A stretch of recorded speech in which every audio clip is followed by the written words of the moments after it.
ខ្ញុំមិនភ្លេចតានិយាយថាខ្លួនជាសរោ9ពេលជឿម្ដងអ្នកមើលអង្រួនតានិយាយនេះហាក់បីដូចជាពួតខ្លួនថាពុកក្រាំងមានតុងជីវិជេល្បីតែចំណែកញ៉ាញ់ខ្ញុំក៏មិនអន់ដែរអីតែហើយទៅចោះយើងតាជាមនុស្សចាស់មានកំណត់ល្អផ្ដល់ឲ្យខ្ញុំច្រើនណាស់ឥឡូវតែព្រេងផ្ដាស់សូមជ្រាបបណ្ដាមួយមកតើអូចាអូមកលៃទេចាប់ស្ដាប់តាជ្រាបឲ្យចៅឯងស្ដាប់តា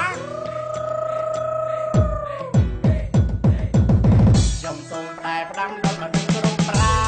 ណជៀសវាងឲ្យបាននឹងលបែកពីនេះខ្ញុំសូមតែផ្ដាំដល់មនុស្សគ្រប់ប្រា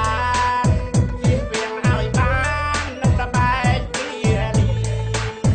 កុំជួបនឹងវាវេទនាដល់គ្រួសារ